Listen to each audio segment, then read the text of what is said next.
another Novation case study from a deal that closed this week. It's in Auburn, Georgia, Auburn, Alabama, city of, looking for a spot to sit down. It's a city of like 35,000 people, so I'd never heard of it. Apparently it's not that small of a town.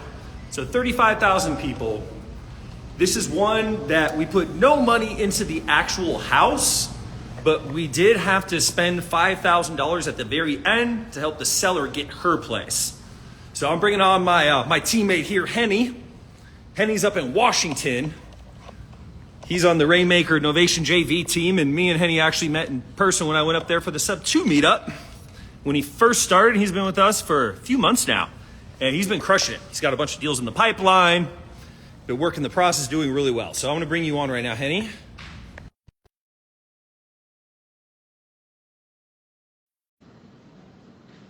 Oh, we got someone in Auburn, Alabama here right now. What up, Austin? Might have been your neighbor, man. Hen dog, what's up, big bro? Yeah, how you doing? Doing great, man. I'm doing great, man. How you doing, bro? Good. Sweet, man. Well, the people want the juicy deets, man. What's up with this? What's up with this deal, man? I think the only money we spent was that $5,000 at the end, right? Yep. That was to secure her apartment. She didn't have any money for first month and safety deposit. But essentially, I guess the background, just real quick with this lead, the JV buyer, actually, he had it under contract with a buyer. He assigned it, and they were getting closer to the closing table. But the seller, her neighbor was an attorney, and he got jealous of the deal. He was trying to make the deal fall apart, telling her the wrong things, and it fell apart. And a couple of weeks go by, the seller called the JV partner, telling him she still wants to sell. She's tired of the stairs. She wants to downsize. And the JVP mentor ghosted him for a while. So he needed help. So he reached out to... So he was working with a mentor that was originally helping him with the deal. Yeah. But then the mentor, they fell out, or they just stopped responding, I guess? Exactly. Dang. Yeah. Well, we won't say their name, but on them. Okay. Yeah. So they had backup. Backup hit the road once things got a little bit hairy and not as fun.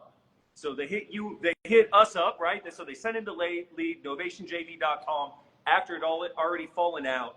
Then what happened next? Yeah, I got on the phone with, we did a handoff.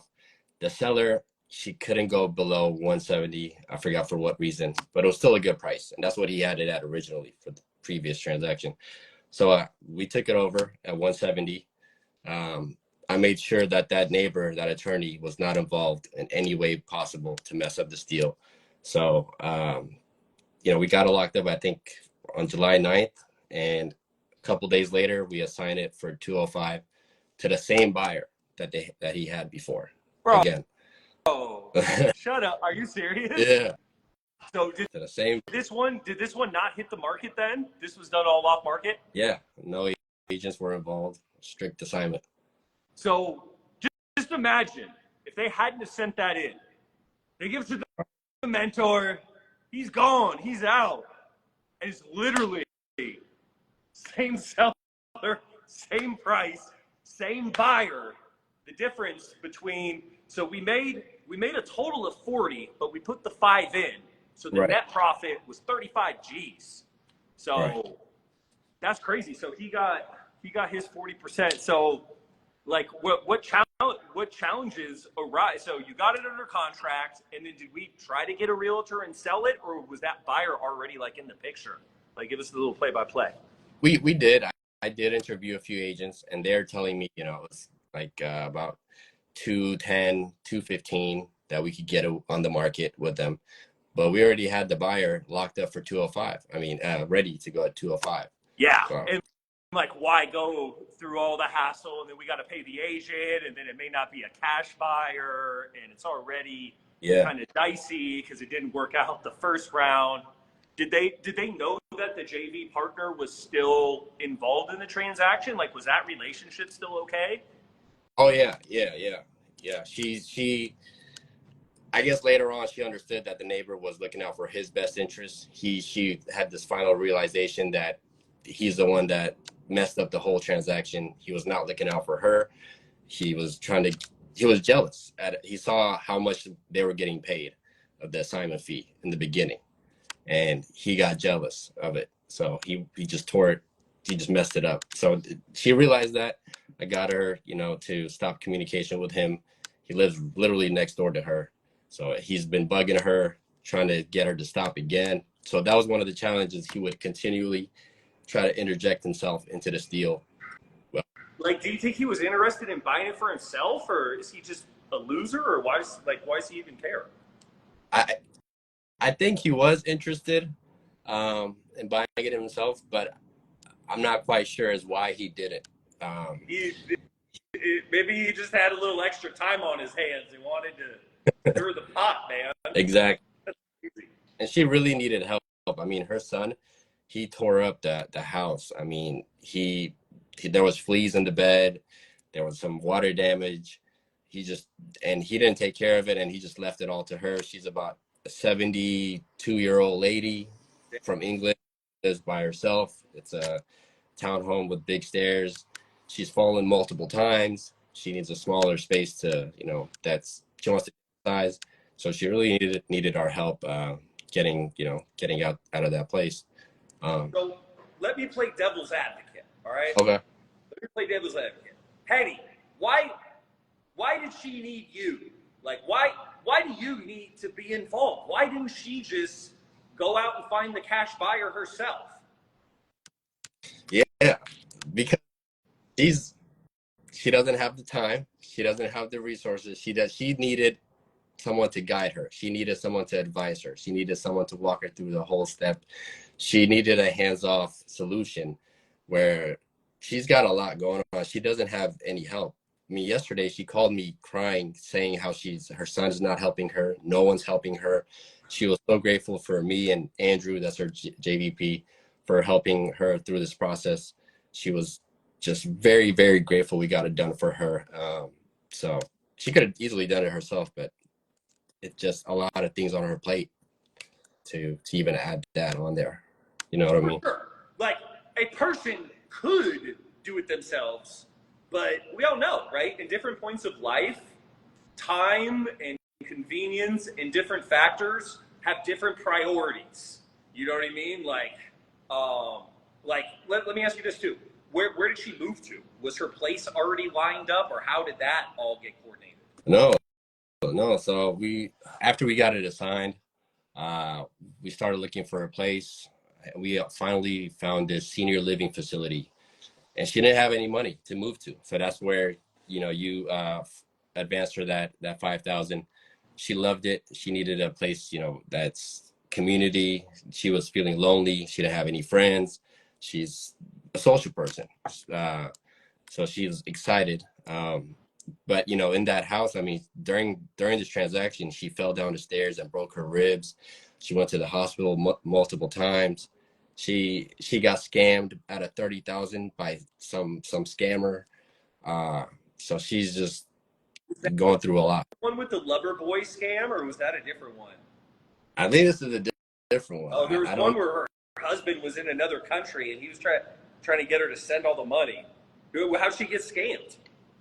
I think somebody like promised her that if she gave them $30,000, it was a great investment, and that she would get like this great return after 5 years. It was like a retirement plan. Dude, that sucks, bro. And yeah, so that took 30K away from her. She didn't even have that money to get that house if it wasn't for you to help her. But yeah, and at closing, I mean, he didn't show up at closing in the morning. We got a call. We got an email from the title company saying, "Where's the seller?" The buyer signed everything. The seller just is not answering. And we hopped on the team meeting that day, and we talked. And you mentioned, "Hey, what if she's fallen?" And she. So I called the buyer. The buyer went there. The door was wide open. he was afraid to go inside by himself, and he just was yelling her name, trying to get her attention. So when he told me that, I called the police, had them do a welfare check, and I guess she didn't hear him. Yeah, I remember that. You were telling me, you're like, dude, should I do a welfare check? I was like, well, bro, she's already fallen once. She's older. You know, she ain't missing the closing because she got cold feet. Like, there's probably something wrong. Like, yes, yeah. So that's crazy. So even down to the closing day, right? Imagine you don't send the buyer down there. You didn't call the police. Let's say you were just, oh, no, I don't want to rock the boat, da-da-da. I mean, dude, she could have actually been hurt. Like, thank God she wasn't. You know what I mean? But I've seen those situations. Like, you know, you heard we had a seller that passed away right before closing before. You know what I mean? So, Right.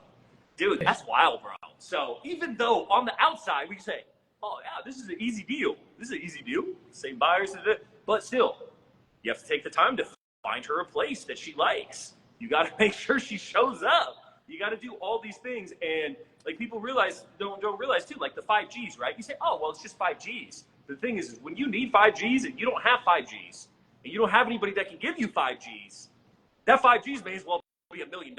You know what I mean? It's the same. It's just as unattainable. So that is kind of one of the cool things that even though it was like a wholesale deal, like we can do like the extra things to help them out. And that's what, a lot of JV partners like that too, because, wholesalers get a bad rep because a lot of them, don't get me wrong. We try, this is a business. We're here to make money, but we make sure everybody we deal with is happy. They're happy at the end. So if we're making a bunch of money, we're making sure they have the best experience possible, whether we're making a little bit or a lot. But obviously, the better we negotiate, we've got more room where we can do extra things. You know what I mean? So, NovationJV.com. Henny, how long have you been on the team now? I've been on the team for like maybe 5 months, but I've been a closer for like four months. Nice. Yeah. Nice. And how did you originally even hear about our team and Novations and all this? Like, yeah, I used to see your lives every time you go live. I used to watch it. I used to, it was like my course, my free course I had every day. I would just listen to your calls, especially those live calls. They were very helpful. And then you did a live one day where you said, hey, you're growing our team, send in your videos. I sent them in, and you responded, and then boom, now we're here, brother. I remember that, man. I saw your video. I'm like, dude, I don't know what it is about this guy, but he seems like he's got that spark in him. I'm like, I feel like he could do something here. He could do something. And then you came out when I went to Tacoma. You came out. We got a chance to chop it up and have a drink together and kick it for the night. That was cool too. Exactly. And then boom, now we're closing deals. You're moving up the ranks, man. So definitely appreciate you, bro. I know you went through a lot on this deal. You know what I mean? And honestly, like, when we have a deal that we don't go through a lot, we're like, oh, wow, finally, we got an easy one. You know what I mean? These deals are all complicated, but this is the burden we chose to bear. So like these Novation deals, we got the staff to handle it. We've got the bread behind it. We've got the experience. We got the realtors. We got the closing companies. We got everything. So look, if you have deals sitting in your CRM right now, the seller's motivated, but it just doesn't seem like a wholesale deal. Okay, it's in a small town. Maybe the house is too nice. Maybe you can't get them quite at 50 cents on the dollar. You don't have to tell them about us. You don't have to tell them about Novation. Actually, please don't. Leave them waiting for a final response and then submit the deal to NovationJV.com. And then either Henny, Carlos, one of our other 18 badass closers will reach out to you and your team directly. We'll show you how to connect us with the seller, and then we'll run the whole play front to back. And did the JV partner have to spend any money on this deal? No, Zero. nothing. Right? Zero. He got a 5-figure check Yeah. just for sending us the lead. So, And yeah. he wasn't able to close it in the first try. Say it again. And then he wasn't able to, to close it on the first attempt. Oh, yeah. It was all house money. It was house money. Like, that was a dead deal. Yeah. You know what I mean? The fact that it worked out that way just shows, too, the difference on how you handle it. Because it's the same situation. You know what I mean? So, no, that's dope, bro. Well, I appreciate you. I want to keep this one short. Anybody that came in late, I'm going to post this on my page so you can check it out. NovationJV.com, NovationKing.com. If you want to learn the whole blueprint that Henny's trained on, the whole team's trained on, NovationKing.com. If you're watching this live for a limited time, you put in code Rainmaker, it'll give you half off. If you buy it on the 6-pay plan, it's like $458 a month. So it's less than $500. Get you tapped in it. If you're new to wholesaling, this isn't going to be for you. But if you already have marketing going and you want to take it to the next level with acquisitions, with novations, get it tapped in with the community, with movers and shakers, tap into training. But cool. Yeah, Henny, you're the man. And yeah, I look forward to doing more of these. So for everyone on here too, we're going to be doing more case studies, man. Because you hear us yapping about all these deals and people are like, whoa, are you guys actually like really doing deals for real? Like, yes. Yes, and we're going to keep banging these out. And yeah, you have a great night though, Henny, man. Appreciate you. We'll see you tomorrow.